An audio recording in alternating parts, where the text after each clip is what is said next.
Good morning students. Welcome to online class beta. Today I will explain page number 137. Right? Page number 137 of lesson 10. Right beta? Book work. Question F आपका है. Okay? Use some of the words on pages 136 to complete the sentences. Say the sentence aloud. Aloud means जोर से. Right बेटा? आपका जो phonic junction जो है ना पेज आपका 136 में बेटा उसके अंदर वर्ड्स हैं. आपका ई जो पार्ट है उसके अंदर जो वर्ड्स हैं उसी में से आपने जो सुटेबल वर्ड है उस सेंटेंस में यहाँ आपको फिल करना है. ओके 136 में क्वेश्चन आपका है. क्या क्वेश्चन आपका ई say these words that begin with S M N S N N S P loudly आपको बोलना है. तो इसके अंदर से ही वर्ड आपने चुन करके आपको ये फिल पेज ई में से जो वर्ड हैं ई के जो वर्ड हैं उनमें से आपको जो सही करेक्ट वर्ड है करेक्ट जो मीनिंग इसमें सूट करता है वर्ड उसको हमने फिल करना है एफ में. राइट. तो use some of the words on page 136 to complete the sentences. Say the sentence aloud जोर से सेंटेंस आपने बोलने हैं. जो फर्स्ट सेंटेंस आपका है द फर्स्ट सेंटेंस इज आपका फर्स्ट सेंटेंस है that is It was bitterly cold outside, but inside the cottage it was dash and warm. Okay बेटा क्या है इसमें but it was bitterly cold outside यानी कि ठंड जो अभी आप देख रहे हो आजकल क्या है ठंड बहुत ज़्यादा हो रही है. तो आज का जो दिन है वो बहुत ही ज़्यादा मुझे तो बहुत ज़्यादा फील हो रहा है कोल्ड.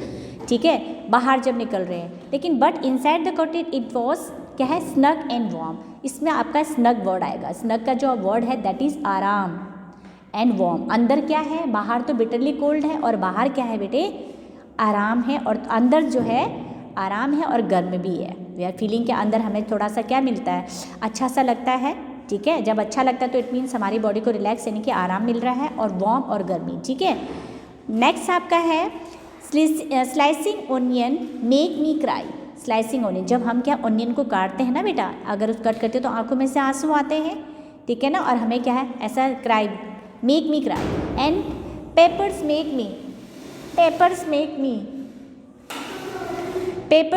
मी डैश छींकना. यानी कि क्या है पेपर्स है जो अगर हम ऑनियन प्याज को हम काटते हैं तो हमें क्या होता है आंसू आ जाते हैं. और पेपर जो हम होते हैं मेक मी अगर क्या बनाते हैं इसी छींकना हमें छींकते हैं उनसे. हमें जब उसका यूज़ करते हैं तो हम कैसा लगता है पेपर आपने क्या है मिर्च वगैरह जैसे हम यूज़ करते हैं उससे हमें क्या आता है कि छींक हमें आती है. स्नीज करना जैसे छींकना होगा. थर्ड वन दैट कॉमा लग के ऐसे तो that is a splendid idea. बहुत अच्छा. स्प्लेंडेड का मतलब होता है बहुत ही अच्छा. I am sure Fanny would love to get a little puppy as a birthday present. बहुत अच्छा. ठीक है ना that is a splendid idea. बहुत ही अच्छा आइडिया है ये. आई एम श्योर मुझे विश्वास है फैनी वुड लव फैनी को पसंद आएगा to get a little puppy.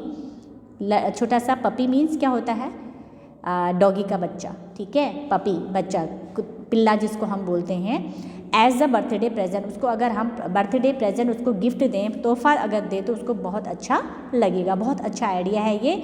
अगर हम फैनी को क्या देंगे लिटिल पपी देंगे उसको उसके बर्थडे प्रेजेंट में. ठीक है नेक्स्ट आपका फोर्थ है Lara has a name her kitten. Lara ने अपना किटन का नाम क्या है रखा उसका क्या रखा स्नोबॉल. बिकॉज क्यों रखा उसने स्नोबॉल बेटा because it is soft and white like snow. बिल्कुल सॉफ्ट है वो और कैसा है बिल्कुल वाइट है लाइक अ स्नो की तरह बर्फ़ की तरह. राइट. फिफ्थ आपका है द टाइनी स्पैरो. टाइनी मतलब छोटा सा स्पैरो. टाइनी स्पैरो छोटा sparrow spread its wings and flu from the nest. यानी कि उसने अपने छोटे सा आपने देखा बच्चा चूज़ा जिसको बोलेंगे किसका चूज़ा बेटा स्पैरो का. उसने अपने पंख फैलाए उसने. ठीक है ना स्प्रेड मतलब फैलाना और उड़ गया फ्रॉम द नेस्ट मतलब घोंसले में से. ठीक है. सिक्स आपका है Namit and his friends took vacation in a Hawaii because they wanted to snorkel at one of the beautiful beaches there. Hawaii में क्या है Hawaii is the name of a place I think है ना बेटा. इसके बारे में मुझे नॉलेज नहीं है लेकिन क्या बोला गया है नमित और उसका जो फ्रेंड है टुक अ वेकेशन उन्होंने छुट्टियाँ ली कहाँ बिताने की हवाई में.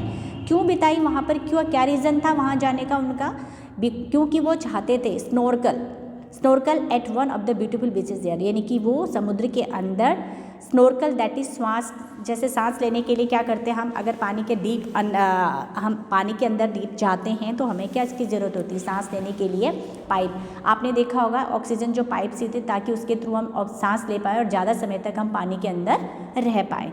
तो स्नोर्कल जो है सांस लेने के लिए जो नली लगाई जाती है जब हम डीपली, जब हम जो है स्विमिंग करने के लिए यानी कि पानी के अंदर जब जाते हैं तो ठीक है। तो one of the beautiful beaches there, वहाँ पर क्या है, बहुत वहाँ पर हवाई क्या है, बीच है।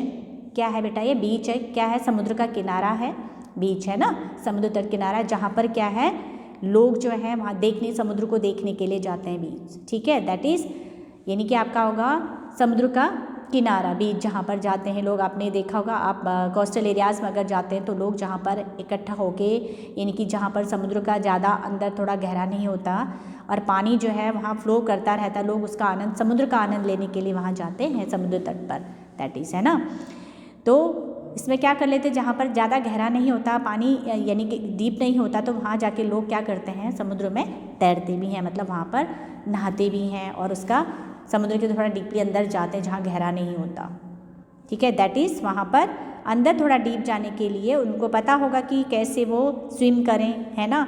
तो उसके लिए वो श्वास नली उन्होंने जो है अपनी लगाई, कहाँ पर, बीच में, समुद्र का क्या है आनंद लेने के लिए, पानी के अंदर डीप थोड़ा अंदर जाने के लिए, ठीक है। Took a vacation Hawaii because they wanted to snorkel at one of the beautiful beaches there. उसके बाद नेक्स्ट आपका वर्ड कोच में रीड द सेंटेंसेस आपको पढ़ने हैं। इसमें क्या है, a cold wind is blowing, आपको देखा विंड का क्या है, कोल्ड विंड इज़ ब्लोइंग, बहुत ठंडी हवा चल रही है। आपके इसमें डबल मीनिंग आपको निकलेंगे, वर्ड सेम है लेकिन आपका क्या है वहाँ पर वर्ड का जो मीनिंग है, both the words have the same spelling but meaning is different, यानी कि आपका इसमें मीनिंग अलग है, ठीक है। किस तरह से यूज़ करते हैं आपको मैं कई बार बता चुकी हूँ बेटा कि सेम वर्ड है लेकिन वर्ड का जो सिनोनिम्स आपको पता है कई होते हैं, लेकिन हमें अकॉर्डिंग टू द सेंटेंस हमको उनको चुनना होता है, ठीक है। तो ये है आपका अ कोल्ड विंड इज़ ब्लोइंग, ठंडी हवा चल रही है। Wind wind the bandage around your finger, अब इसका विंड हम इधर बोलेंगे लेकिन जब हम दूसरी जगह पर उसका यूज़ करें तो उसमें वाइंड का यूज़ कर रहे हैं हम, ठीक है ना। अ कोल्ड विंड इज़ ब्लोइंग, अब ये वाइंड इज़ ब्लोइंग तो नहीं बोलेंगे, विंड बोलेंगे, ठीक है। अब इसका क्या है, ठंडी हवा चल रही है, बह रही है, ठीक है। अब इसका नेक्स्ट सेंटेंस जो है विंड है, wind the bandage around your finger, यानी कि चोट लगी है तो आप अपनी बांध लो, टाइट बांधना, यहाँ पर हवा हो गया, यहाँ पर हो गया बांधना, ठीक है, बैंडेज अराउंड योर फिंगर, ठीक है। The word wind has different meaning in the two sentences. In the first sentence it means moving air, okay. First sentence में क्या है, कोल्ड विंड इज़ ब्लोइंग, चल रही है हवा, मूविंग एयर, हवा चल रही है। In the second sentence it means to cover with और रैप मीन्स बांधना, लपेटना, दैट इज, ठीक है, टू कवर विद और रैप, ढकना उसे या लपेटना, ठीक है। Such words that are spelled the same way but have the different meanings and sometimes different pronunciations are called homographs, ठीक है बेटा। अब आपको ये पता होमोग्राफ्स क्या होते हैं, the spelling is same but the meaning of that word is different, that is homograph, okay. तो अब मैं आपको पहले भी करवा चुकी हूँ शायद ये, और अब आप दोबारा से देखो, जब सेम वर्ड होते हैं लेकिन उनका डिफरेंट मीनिंग निकलता है उनको हम क्या बोलते हैं, होमोग्राफ्स बोलते हैं। तो इसी तरह से नीचे जो होमोग्राफ्स हैं बेटा आपके आपको एग्जाम्पल्स दिए हुए हैं, बो का एग्जाम्पल दिया हुआ है, लिड का, और भी बहुत so many sentences in English है ना बेटा जिनके इस तरह के वर्ड मिलते हैं, होमोग्राफ्स मिलेंगे जो, लेकिन इसमें आपको क्या दिया है, बो दिया हुआ है, BOW, LED लीड दिया हुआ है, और टीयर दिया हुआ है, और रो दिया हुआ है, ठीक है। इनका जो है अलग अलग मीनिंग है और किस तरह से इनका यूज़ किया हुआ है देखो सेंटेंसेस में। आपको फर्स्ट AB आपको सेंटेंस दिए हुए हैं, a beautifully tied piece of a ribbon और क्लॉथ, ठीक है। ब्यूटीफुली टाइड मतलब बहुत अच्छे से बंधा हुआ, पीस ऑफ रिबन और क्लॉथ यानी कि रिबन का पीस या कपड़े का, मतलब उसको सजा के थोड़ा सा अच्छे से डेकोरेट करके जो है उसको बांधा हुआ है। To bend low as sign of respect और टू ग्रीट समवन, मतलब टू बो, बेंड, बो मतलब क्या होता है, झुकना, टू बेंड लो यानी कि झुक जाना नीचे की तरफ, एज ए साइन किस तरह से, जैसे कि आप किसी को रिस्पेक्ट या किसी को, क्या ग्रीट का मतलब होता है सम्मान देना, आप रिस्पेक्ट दे रहे हो किसी को, समवन मतलब किसी को भी, राइट। दो वर्ड आपका है, पहला है कि beautifully tied piece of a ribbon और क्लॉथ, बहुत अच्छी से सजा हुआ, बांधा हुआ रिबन का पीस या कपड़े का पीस, दूसरा है झुक जाना अपने आप को, with the respect of great someone, यानी कि किसी को इज्जत देने के लिए, इसको रेस्पेक्ट देने के लिए झुक जाना, ग्रेट का मतलब रेस्पेक्ट, टू गिव रेस्पेक्ट होता है ग्रेट बेटा। उसके बाद आपका फर्स्ट ऑप्शन आपका है take a dash when you finish your performance, ठीक है। और उसके बाद नेक्स्ट आपका सेंटेंस है tie a beautiful dash to finish wrapping the present. अब फर्स्ट वाला है टेक अ बो मीन्स लेना, झुकना, when you finish your performance, जब आप कोई भी आप क्या करते हैं बेटा, आपका स्टेज में कोई परफॉर्म करते हो, कोई सॉन्ग वगैरह, कभी आप इंडिपेंडेंस डे और रिपब्लिक डे में आप लोग आपका फंक्शन होता है, तो आप क्या करते हैं, आपका जब परफॉर्मेंस फिनिश हो जाता है, आप जब जो करते हो उसके बाद लास्ट में आप डांस वगैरह किया, लास्ट में आप क्या है थोड़ा झुक के अपना सर और हाथ को आगे लेके झुकते हो ना, पिक्चर में भी आप देख रहे हो, ठीक है बेटा। पिक्चर में भी इस तरह से कोई आपने परफॉर्म किया, उसके बाद आपने यूँ सर झुका करके आप गए, दैट इज़ बो, झुकना, एक ही हो गया। सेकंड आपका है टाई ए ब्यूटीफुल बो, यानी कि ब्यूटीफुल बो आपको दिखा हुआ पिक्चर में देख रहे हो आप, है ना, रिबन का बना हुआ सुंदर सा इसका टाई, इसको हम टाई भी बोलेंगे, ठीक है। इससे एक वन टाई भी आपने डिफरेंट टाइप्स ऑफ टाई आपने देखे गले में बांधने के लिए, आपके स्कूल की टाई होती है, अगर आप कहीं पिक्चर वगैरह में देखते हो डिफरेंट कलर के टाई गले में बांधा होता है, तो अलग अलग शेप अलग अलग टाइप की होती हैं। तो ये टाई एक तरह का इस तरह से भी है, जैसे आपका क्लिप होता है, गर्ल्स मोस्टली डालती हैं, है ना। तो ये है। नेक्स्ट आपका है लीड। लीड का क्या है, लीड का जो मीनिंग होता है, लीड